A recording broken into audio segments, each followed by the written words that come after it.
ফের শিক্ষাঙ্গনে গণধর্ষণের অভিযোগ। ডাক্তারি পড়ুয়াকে গণধর্ষণ করা হয়েছে এমনই অভিযোগ সামনে আসছে। আরজিকর কসবা ল কলেজের পর এবার দুর্গাপুরে বেসরকারি মেডিকেল কলেজ। নির্যাতিতা দ্বিতীয় বর্ষের এমবিবিএস পড়ুয়া ওড়িশার জলেশ্বরের বাসিন্দা। শুক্রবার রাতে ক্যাম্পাসের বাইরে সহপাঠীর সঙ্গে খেতে বেরিয়েছিলেন ওই পড়ুয়া। এমনই খবর সূত্রে ক্যাম্পাসে ফেরার পথে 2-3 জন যুবক তাদের পথ আটকায়। অভিযোগ করছে পরিবার, নির্জন জায়গায় টেনে নিয়ে গিয়ে গণধর্ষণ করা হয়েছে এমনই অভিযোগ পরিবারের। নির্যাতনের আগে ডাক্তারি পড়ুয়ার ফোন পর্যন্ত কেড়ে নেওয়া হয় অভিযোগ পরিবারের। বয়ান নেওয়া হয়েছে নির্যাতিতার। অভিযোগ পেয়ে তদন্ত চলছে পুলিশের দাবি। ঘটনার পরই ওড়িশা থেকে দুর্গাপুরে এসেছেন নির্যাতিতার মা বাবা।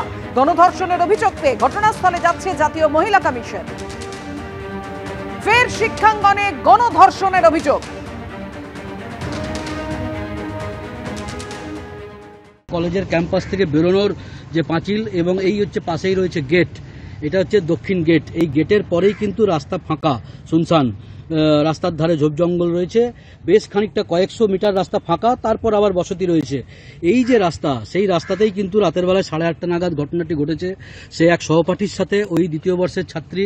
সে এই যে রাস্তা দেখতে পাচ্ছ তুমি, যে ক্যাম্পাস থেকে বেরোনোর রাস্তা, সেই রাস্তা দিয়েই সে বাইরে যায় এবং বাইরে সেই যে সহপাঠীর সাথে খাবার খেতে গেছিল বলে সে জানিয়েছে তার বয়ানে। এবং তারপর সেখানে বহিরাগত কিছু যুবকরা তাকে আটকায় এবং তারপর তার সাথে একজন যুবক ধর্ষণের তার সাথে ঘটনা ঘটে এবং তারপর তার মোবাইল ফোন আরেকজন যুবক কেড়ে নেয়, এমনটাই বয়ানে সে বলেছে। এবং তার বাবা মাও আমাদেরকে সে কথাই জানিয়েছে। এই বিষয়টি নিয়ে তদন্ত শুরু করেছে নিউ টাউনশিপ থানার পুলিশ এবং আসানসোল দুর্গাপুর পুলিশ কমিশনারেটের পুলিশ আধিকারিকরা। পুলিশ সূত্রে যেটা বলা হচ্ছে যে সমস্ত দিক খতিয়ে দেখে তদন্ত শুরু হচ্ছে। ওই যে যুবক বা যে সহপাঠী তার সাথে বাইরে গেছিল, কেন তারা এই ক্যাম্পাসের বাইরে রাত্রেবেলায় 8:30টার সময় কেন তারা বাইরে গেছিল সেটাও তদন্ত করে যেমন দেখা হচ্ছে। যে ওই সহপাঠীকে জিজ্ঞাসাবাদ করা হচ্ছে পুলিশ সূত্রে বলা হচ্ছে এবং বেশ কিছু তথ্য পুলিশও তদন্তে এগিয়ে এসছে বলে পুলিশ সূত্রে দাবি করা হচ্ছে। যদিও সেসব আমাদেরকে এখনো শেয়ার করেনি পুলিশ, কিন্তু বলা হচ্ছে যে তারা ঘটনার তদন্ত শুরু করেছে এবং বেশ কিছু তথ্য তারাও পেয়েছে যে কেন ওই যুবকের সাথে এত রাত্রেবেলায় ক্যাম্পাসের বাইরে সে যায়, ওই যুবকের ভূমিকা কী ছিল, বহিরাগত যাদের কথা বলা হচ্ছে তাদের কি ভূমিকা ছিল, কারা অ্যাকচুয়াল ধর্ষণের এই ঘটনার সঙ্গে যুক্ত। সমস্ত দিক খতিয়ে দেখেই পুলিশ তদন্ত শুরু করেছে এবং পুলিশের কাছেও বেশ কিছু তথ্য উঠে এসছে। যদিও তার বাবা মা চাইছে যে এই ঘটনার সাথে যুক্ত তার যেন শাস্তি হয়। এরকম জায়গায় একটা পড়তে পাঠিয়েছে মেয়েকে উড়িষ্যার জলেশ্বর থেকে, সেখানে দ্বিতীয় বর্ষের ছাত্রী এই ধরনের ঘটনার শিকার হবে এমনটা তার বাবা মাও কখনো ভাবতে পারেনি এই ধরনের একটা ঘটনা ঘটবে। তারাও পুলিশের কাছে দাবি জানিয়েছে যে বা যারা যুক্ত তাদের বিরুদ্ধে যেন অবিলম্বে আইনি ব্যবস্থা নেওয়া হয়। কলেজের তরফ থেকেও কিন্তু পুলিশের কাছে সেই একই দাবি জানানো হয়েছে। রাজ্য সরকারকে অন্ধকারে রেখে জল ছাড়ার অভিযোগ তুলে বারবার ডিভিসিকে নিশানা করছেন মুখ্যমন্ত্রী। বৃহস্পতিবার পাঞ্চেতের সামনে আইনমন্ত্রী মলয় ঘটকের নেতৃত্বে বিক্ষোভ অবস্থান করে তৃণমূল। পাল্টা বিজেপির বক্তব্য, মানুষের ভোট নিয়ে সরকার করবে তৃণমূল, আর জনগণের প্রতি কোনো দায়বদ্ধতা থাকবে না, এটা হতে পারে না।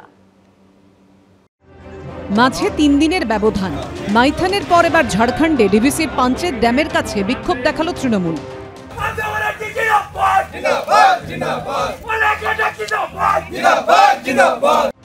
কখনো টানা ঘণ্টা 5 বৃষ্টিতে পুজোর মুখে কলকাতা ডুবে যাওয়া, কখনো দক্ষিণবঙ্গের বিভিন্ন জেলায় বন্যা পরিস্থিতি তৈরি হওয়া।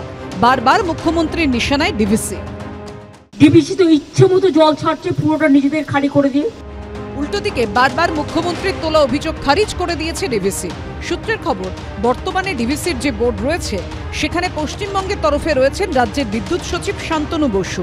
অন্যদিকে 8 সদস্যের Damodar valley river regulatory committee বা ডিভিআরআরসিতে রাজ্য সেচ দপ্তরের চিফ ইঞ্জিনিয়ার রয়েছেন। ডিভিসির তরফে দাবি, জল ছাড়ার 12 ঘন্টা আগে জলাধারের পরিস্থিতির বিস্তারিত তথ্য দিয়ে তারপর জল ছাড়ার প্রক্রিয়া শুরু হয়। कोई भी रिलीज में चेंज होता है, बढ़ना या घटना, वो सारे मैसेज हम लोगों का कॉमन एक ईमेल है जिसमें हम वो उनको कम्युनिकेट करता है। तो हम लोग का एक व्हाट्सएप ग्रुप भी है। उस व्हाट्सएप ग्रुप में वो हम लोग हमारे साथ चैट में डिस्कशन में इन्वॉल्व होते हैं कि आप इतना पानी छोड़ रहे हैं, कब छोड़ रहे हैं, क्यों छोड़ रहे हैं, नहीं छोड़ना चाहिए, छोड़ना चाहिए। কিন্তু এরপরও ডিভিসির ওপর ক্রমশ চাপ বাড়াচ্ছে তৃণমূল। শুক্রবার আইনমন্ত্রী মলয় ঘটকের নেতৃত্বে ঝাড়খণ্ডে পাঞ্চেত বাঁধের কাছে ডিভিসির অফিসের কাছে বিক্ষোভ দেখায় তৃণমূল। ডিভিসির যে বাঁধ আজকে তাই পশ্চিমবঙ্গের মানুষের কাছে ত্রাসে পরিণত হয়েছে। আজকে আমরা যে ধর্ণা এখানে করছি, ডিভিসি কর্তৃপক্ষকে সতর্ক করতে এসেছি, যদি আপনারা রাজ্য সরকারের সাথে পরামর্শ করে জল না ছাড়েন, তাহলে কিন্তু আগামী দিনে এই একদিনের কর্মসূচি নয়, আমরা লাগাতার কর্মসূচি করে আপনাদের এই অফিসের সামনে বসে আমরা কিন্তু প্রতিবাদ সভা, যে আমাদের সেই প্রতিবাদ সভা চলবে।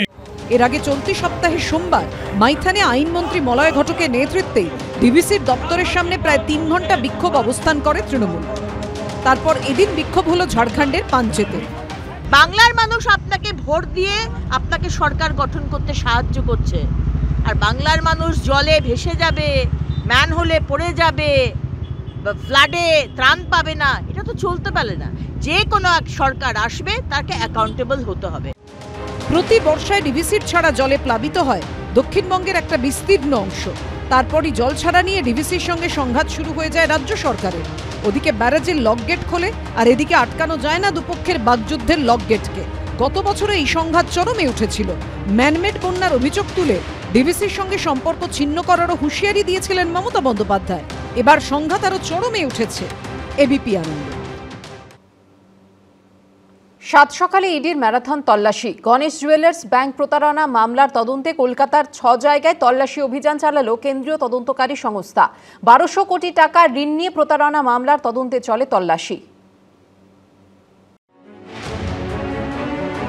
ব্যাংক প্রতারণা মামলার তদন্তে শুক্রবার সকালে কলকাতার একাধিক জায়গায় হানা দিল কেন্দ্রীয় এজেন্সি এনফোর্সমেন্ট ডিরেক্টরেট।